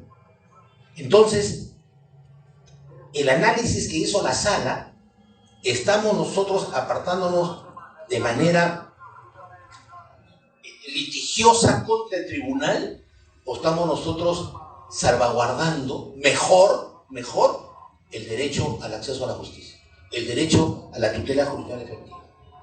Creo que lo estamos mejorando por, obviamente, el transcurso del tiempo. Y así fue. Anulamos y hubo una corriente que inclusive todos los abogados querían que los expedientes que tenían esa connotación llegaran a nuestra sala porque sabían nuestro criterio sobre ese plan. ¿Qué hizo el Tribunal Constitucional? En un expediente en la cual la sala, era una sentencia dictada por una sala totalmente distinta a nosotros, dijo, hemos tomado conocimiento que la primera sala, integrada por la doctora Emilia Bustamante, el doctor Ángel Romero Díaz, el doctor Rómulo Torres, se han apartado. Esas sentencias deben ser anuladas porque están apartándose del precedente vinculante. Entonces aquí hubo, creo yo, un exceso de poder por parte del Tribunal Constitucional. Porque ese tema, como bien lo ha referido la doctora Bustamante, de poner un límite para acceder a a una acción de amparo, era simple y llanamente un tema de carácter administrativo. No queremos llenarnos de expedientes. Eso es lo que dijo el Tribunal Constitucional, no queremos llenarnos de expedientes. Entonces, no es posible que vía un precedente vinculante se satisfaga no el derecho del ciudadano que acude a tener una tutela, sino se satisfaga un tema de carácter interno del propio Tribunal Constitucional. Para eso creo que no fue creado el Tribunal Constitucional. Y otra escaramuza fue un pleno constitucional distrital, en la que por mayoría se dijo que el juez puede apartarse del precedente vinculante cuando ese apartamiento debidamente justificado, debidamente argumentado, debidamente motivado, tenga una mejor predisposición para defender el derecho fundamental. Ese acuerdo del Pleno lamentablemente no se viene aplicando, habida cuenta de la existencia de una amenaza de un proceso disciplinario, lo cual es obviamente injusto y justifica esa argumentación de que si tú no haces caso al presidente te hago un proceso disciplinario y te expulso del Poder Judicial, estaría quitando, ¿verdad?, esa responsabilidad, esa atribución que tiene el juez de decir derecho, darle a cada uno lo que realmente le corresponde, como en el caso del ejemplo que pusimos. Felizmente que no nos salió un proceso, porque estábamos nosotros salvaguardando la propia argumentación que utilizó el Tribunal Constitucional para poner límites al acceso a la acción de amparo. Entonces, estos casos nos dan a nosotros la posibilidad de causarnos extrañeza y reacción cuando se trata de precedentes que mutilan el derecho constitucional de las personas. En el caso Huatuco, por ejemplo, creo yo que esta sentencia colisiona con la propia Constitución, porque le dice, ¿qué nos dice la Constitución en principio? Artículo 22, artículo 27, se debe de proteger el derecho al trabajador del despido arbitrario. Palabra más, palabra menos, ¿cierto? Entonces, acá ha existido una trayectoria jurisprudencial del Tribunal Constitucional, máximo intérprete de la Constitución, el que ha dicho, cuando hay despido arbitrario, injusto, despido con todas esas figuras adjetivas que tiene para los efectos de calificar el despido arbitrario, el trabajador puede dos cosas, o pedir una indemnización o la reposición. Obviamente, todos los trabajadores quieren el trabajo dignifica al hombre. Reposición. Cerca de 20 años ha existido una jurisprudencia permanente en la cual dice, si se está acreditado el despido arbitrario, perfecto, se debe readmitir al empleado. ¿Y qué ha hecho esa sentencia? Huatuco ha colisionado, ha violentado el principio de la progresividad de los derechos laborales. Cuando se establece un derecho permanente que favorece mejor al trabajador, nunca se puede retroceder. Nunca. Al contrario, tendrá que darse mejores circunstancias que favorezcan ese derecho fundamental. Otro ejemplo para los efectos de poder nosotros tener como jueces la facultad de apartarnos del precedente vinculante. Por más que se diga que existen normas, etcétera, pero el doctor nos ha dado una salida a todos nosotros. El control de convencionalidad. Si la sentencia o precedente vinculante colisiona con las convenciones, llámese Pacto de El Salvador, llámese Derechos Humanos, todo en fin, todas las convenciones realizadas en las cuales el Perú es parte, ¿verdad? Nosotros podemos decir, señores, un momentito, acá aplicamos el principio de convencionalidad. los derechos de los laborales son progresivos, no pueden dejarse de lado de un momento a otro. Entonces, dentro de estas situaciones que se han dado, cabe a mi criterio, y sobre riesgo de que quizás sea procesado, que no ha sido la primera vez que he sido procesado por un tema en la cual he dado reconocimiento a derechos laborales, ¿verdad? Entonces, creo que cabe la posibilidad que, viendo evidentemente la colisión que existe entre un precedente vinculante con el tema de la convencionalidad, hacer un control de ello y argumentar adecuadamente con una fundamentación fuerte, no débil, podemos nosotros, creo yo, y esto con cargo evidentemente a que toda opinión, toda manifestación sobre temas legales son opinables, creo yo que en el futuro, esas escaramuzas que se dieron en el año 2011 y que luego se repitieron en el año 2012 para dar pie a que ya no seamos como antes, boca de la ley, tampoco seamos boca del precedente.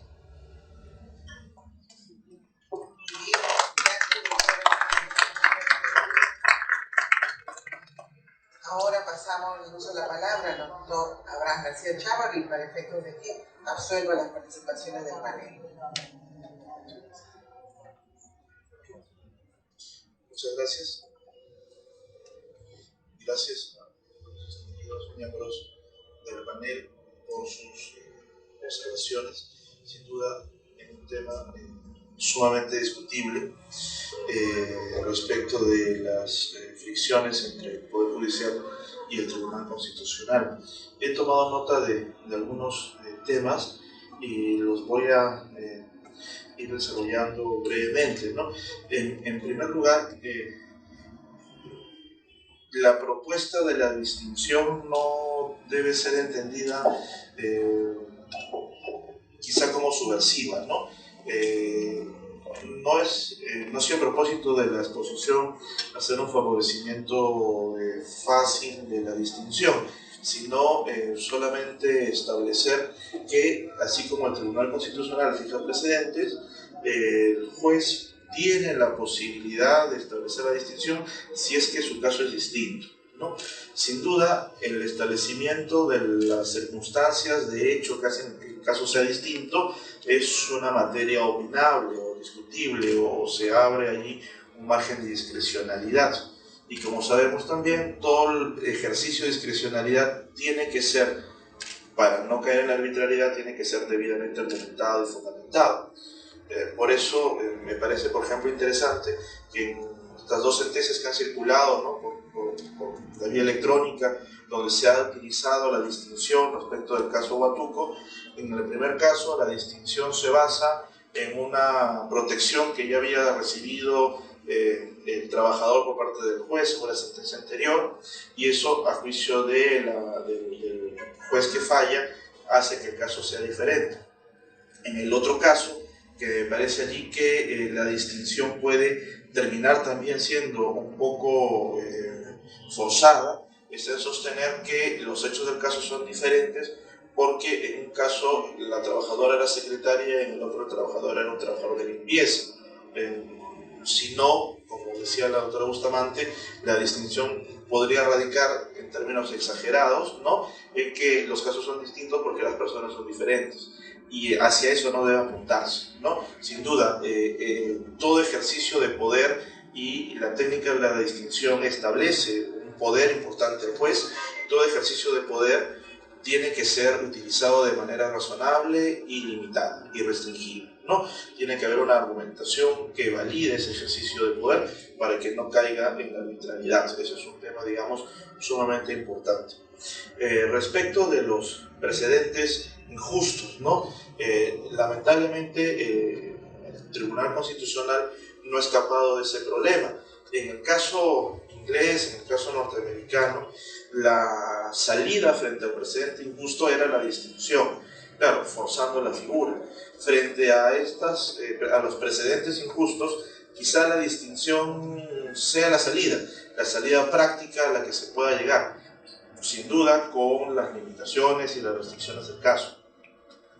pero suele ocurrir también que cuando el Tribunal Constitucional emite precedentes injustos, ¿no?, en términos amplios, pueden también después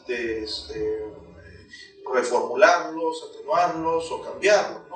Yo recuerdo, por ejemplo, en las clases, ¿no?, en conversaciones con el profesor César Landa, que fue magistrado del Tribunal Constitucional, presidente del Tribunal en una época, justo a propósito de la sentencia de Nicama, ¿no?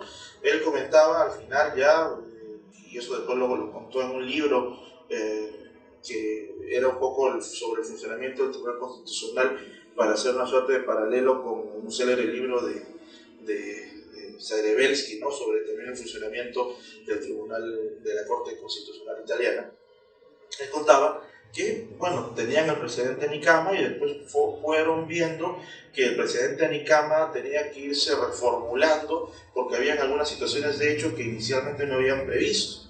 Entonces, frente a esas situaciones de hecho, resultaba injusto que el tribunal admita o tenga una mirada cerrada de su precedente. Y él decía que, digamos, algunos casos era como que no miraban claramente el precedente o preferían no hacerle mucho caso por parte del propio Tribunal Constitucional y admitir esas vías de excepción, ¿no? Entonces se reconocía que había cierta injusticia material, ¿no?, por parte del tribunal en materia del precedente. Recordemos aquí también lo que dicen otros autores, como Castillo Córdoba, ¿no? Todo lo que dice el tribunal es constitucional, aun cuando no lo sea, ¿no? Y eso establece, creo, una distinción importante entre lo que formalmente es constitucional y lo que materialmente es injusto. Y allí la tarea del juez, quizá por la vía de la interpretación convencional, puede ser una interesante opción, ¿no?, para la defensa de los derechos fundamentales, como recordaba el doctor Romero, ¿no? Entonces, me parece que esa es una línea importante que sin duda tiene que ser debidamente argumentada, porque se corre el riesgo, como también lo mencionaba, de que el criterio jurisdiccional supuestamente que es una excepción al control disciplinario termine siendo reconducido en una suerte de motivación, ¿no?, o de falta de motivación, y se inicie este procedimiento disciplinario. Aquí, por ejemplo, también recordaremos todos esta discutible resolución que sacó en alguna ocasión la OCMA, ¿no?, donde señalaba que se incurría en responsabilidad funcional cuando no se seguían precedentes y jurisprudencia del Tribunal Constitucional. Resolución que motivó después una resolución, un comunicado del Consejo Ejecutivo del Poder Judicial, donde señalaba que el juez está sometido a la Constitución, ¿no?, a la Constitución y a la ley. Creo que eso es también un tema importante a recordar. Lamentablemente, ¿no?, el Tribunal Constitucional a veces utiliza precedentes para bajar su carga, ¿no?, y eso es un dato también inevitable. No solamente en el caso Nicama, también en el mismo caso Calegari, al señalar todo el efecto prospectivo, lo hace para no ver las situaciones anteriores. Lo mismo ha señalado en casos de violación del debido proceso en materia de diplomáticos, también lo ha señalado en el caso Álvarez Guillén, en materia de ratificaciones de jueces y fiscales, que después se desdijo, ¿no?, en el precedente de Juan de Dios Lara Contreras. Entonces, lamentablemente, a veces por razones de carga procesal, el tribunal no ve o reconduce los temas, y eso, digamos, no debería ser la pauta, ¿no? Sin duda, ayuda mucho más el tema que lleguen al tribunal no todos los casos, porque tampoco la propuesta es la de que el tribunal vea todos los temas. Por eso un precedente reciente, ¿no?, que ha sido recientemente dado por la nueva composición del tribunal, ha tratado de establecer, ¿no?, algunos criterios sobre lo que de verdaderamente debe tener sustento constitucional o exclusiva trascendencia constitucional, ¿no?, esa trascendencia constitucional que determinaría, ¿no?, el que el tribunal lo mire, ¿no? Entonces deben ser los casos y no las salidas frente a la carga procesal la que determine el establecimiento de precedentes. En eso estoy plenamente convencido. Lamentablemente el tribunal tiene o ha tenido esa práctica, ¿no? Respecto de la aplicación del precedente Huatuco, justamente eso también fue materia, como conocemos, de una solicitud aclaratoria, y la solicitud aclaratoria, antes de aclarar, no terminó aclarando mucho nada, ¿no? Con lo cual, más bien se ve que es todo un tema bastante complejo. Y aquí, digamos, el principio que anotaba, ¿no? La doctora Malvina es fundamental, ¿no? Entonces, existen en los principios constitucionales ser desviado de la jurisdicción, el que ya exista un proceso establecido, entonces toda desviación resulta también arbitraria, ¿no? Entonces, eso quizá debería de modularlo el tribunal, y por eso dentro de las propuestas de reforma al código se establecía la necesidad de que el tribunal pueda modular los efectos de su precedente en el tiempo, que es un tema bien importante, ¿no? No solamente la aplicación inmediata es la vía, ¿no?, para la aplicación del precedente cuando existen otros elementos en juego. Y finalmente, ¿no?, sobre la cosa juzgada constitucional, la cosa juzgada que fue objeto justamente de creación, ¿no?, por parte del Tribunal Constitucional en esta sentencia sobre casinos y tragamonedas. Aquí se puede aplicar, ¿no?, lo que se suele decir en términos de historia constitucional o historia política, ¿no? Quien tiene poder suele exagerar o excederse en el ejercicio del poder. Y precisamente el derecho constitucional aparece, ¿no?, en la sociedad política para establecer límites a quien tiene el poder, ¿no? Recordemos que en esto el escenario inglés es bien interesante. La Carta Magna de 1215, ¿no?, impuesta a Juan sin Tierra, es un primer documento donde se le establecen límites al rey. Y esa es la tarea y la principal pretensión del derecho constitucional, establecer límites al poder. Pero, ¿qué pasa cuando el llamado a establecer controles se descontrola, ¿no? ¿Dónde poner allí el límite? Hay también un célebre texto, y van a pensar que cito mucho al profesor Castillo, ¿no? Pero el profesor Castillo tiene un texto muy interesante sobre las citas en latín, yo me permito traducirla, ¿no? ¿Quién nos custodia del custodio de la Constitución, ¿no? Donde se establecen los límites a quien debe defender. Y ese puede ser un círculo vicioso también por solucionar. Entonces debe existir por parte del tribunal una suerte de autorrestricción, que es fundamental, ¿no? Para que después no cree figuras como la cosa juzgada constitucional, que es un invento, no una creación solamente dada para justificar la nulidad de resoluciones, algo sumamente discutible, ¿no? Porque era nulidad de resoluciones judiciales dentro de un proceso competencial, ¿no? O sea, declarar nulidad de resoluciones judiciales de partes que no habían tenido ni siquiera mínimo derecho de defensa. O sea, era una violación evidente no solo del debido proceso, sino de la interdicción de la arbitrariedad. Pero como lo dice el tribunal, entonces, bueno, debe permanecer así. Creo que esa no es la vía, ¿no? Yo creo que la justicia constitucional llevada a cabo por el tribunal y por los jueces es una tarea sumamente ardua, compleja, complicada, y la labor de los jueces constitucionales, a diferencia de los magistrados del tribunal, es que tienen sobre sí, ¿no?, digamos, el riesgo de un control disciplinario que a veces no controla o no distingue muy bien este ejercicio de defensa de los derechos con las previsiones exageradas, ¿no?, de respeto a los precedentes constitucionales. Creo que por ahí no va también el tema. Bueno, muchas gracias.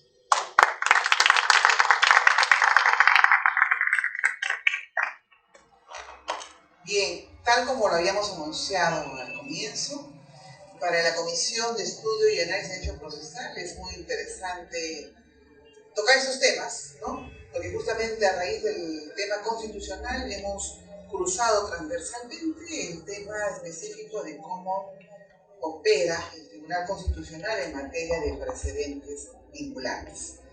A nombre del doctor José Antonio Neira Flores, presidente de nuestra comisión, me permito agradecer la presencia del doctor Abraham García Chávarri. Espero que esta no sea ni la primera ni la única oportunidad que tenemos con el doctor aquí. Ojalá que podamos terminar otra actividad más adelante. Agradecer también la presencia de los magistrados constitucionales, ¿no?, representados en esta oportunidad en la mesa por la doctora Malvina Saldaña Villavicencio, el doctor David Suárez Burgos, aquí presente, así como con el doctor Ángel Romero Díaz, presidente de la primera sala contenciosa administrativa de nuestra Corte y expresidente de la Corte Superior de Justicia de Lima.